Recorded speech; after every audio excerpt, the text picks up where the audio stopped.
Hello everyone, welcome to my channel Pharmacist Point. Today's video is how to calculate insulin dose part 2. So if you have not watched part 1, go and watch part 1 because in that video I have covered some basic points that you have to remember even before thinking about insulin dose calculation. So let's get started. In this video I'm going to talk about how to calculate insulin dose in type 1 diabetes. So in type 1 diabetes, the pancreas does not produce insulin at all. So type 1 diabetes patient requires multi-dose injections like 3 to 4 times a day. And this injection or this insulin dose are calculated based on the patient's age, body weight, his activity level, his residual pancreatic insulin activity and his carbohydrate intake. So usually rapid acting insulin is preferred to reduce hypoglycemia risk.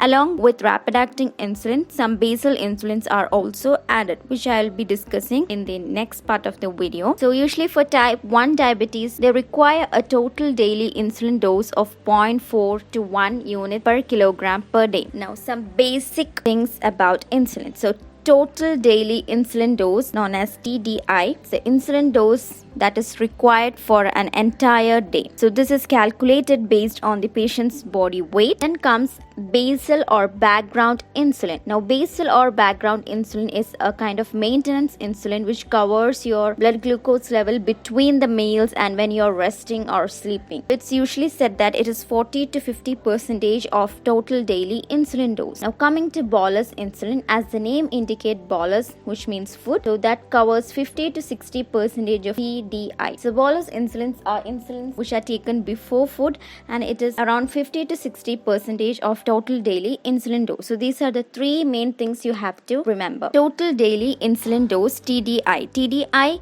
is calculated in type 1 diabetes based on the patient's ketone levels. If ketones are less than 40 mg per deciliter, we can calculate TDI, which is equal to 0.5 units into kilogram per day. That is 0.5 units into patient's weight will give you the total daily insulin dose for that patient for that entire day. Now if ketones are more than 80 mg per deciliter, you can use 0.7 units per kilogram per day. Coming to basal and background insulin, as I said, it's like a maintenance insulin which usually maintains the blood glucose level between meals and overnight. So basal insulins are usually intermediate acting insulin, long acting insulins or ultra long acting insulin. Now this can be 50% of TDI. Bolus insulin are insulins which are also known as pre-meal insulin, means before food. So they cover the post-meal blood sugar levels, means they maintain the post-meal blood sugar level, and usually rapid acting insulin comes in this category, which is also 50% of TDI. Now you will understand this more when I will explain it with an example. This is a TDI calculation. Weight of the patient John is 60 kg. So TDI can be calculated as TDI is equal to weight in kilograms into 0.5 units per kg. That is 60 into 0.5, which is equal to 30 units per kg.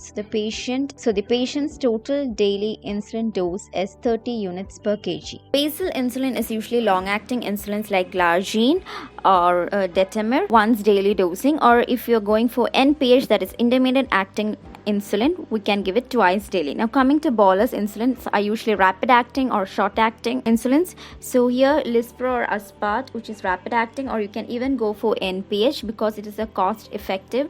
Usually rapid acting insulins are expensive, so you can go for NPH again, and it should be taken before meals as it is bolus insulin. So based on TDI and basal and bolus insulin, first we'll calculate TDI of the patient, then we divide the TDI into basal and bolus insulin, and when we come to practical aspects, we also consider the carbohydrate count. We also calculate the carbohydrate consumption. This I will explain later. For now, we will just have to know calculation of TDI and how to calculate basal and bolus insulin. So just taking an example here, patient John has 60 kg. He is having moderate ketones. We have to calculate insulin dose for him.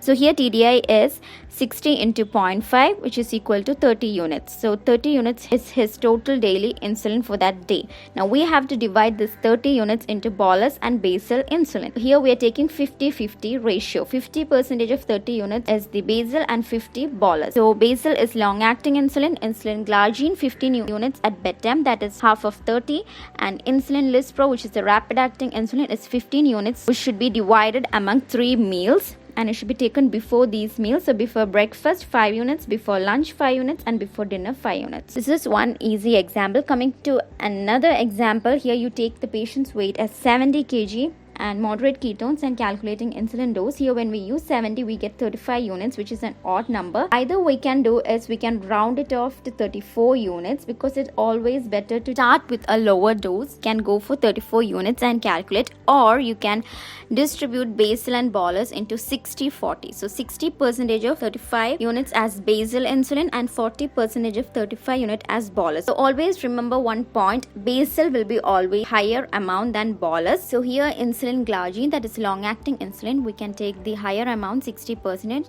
that is 21 units at bedtime. Then insulin lispro, which is rapid acting, 14 units, which should be divided between meals. So here we can divide it as before breakfast 5, before lunch 4, before dinner 5. So any one of the meal you can go for 4 units. This is like a theoretical aspect. Clinical perspective, we will be prescribing much lower doses even after all these calculations. Initial dosing will be always reduced 20 to 30%. For example, for this patient we have 15 units. Suppose 50 units basal dose. We are not going to give him 50 units. We will reduce it to 20%. 20% of 15 units is 3 units. So the dose will be 15 minus 3, 12 units. So we are going to give him 12 units. In clinical perspective, lower dose will be always started, because the chance of hypoglycemia is always there and it is difficult to determine insulin sensitivity of tissues.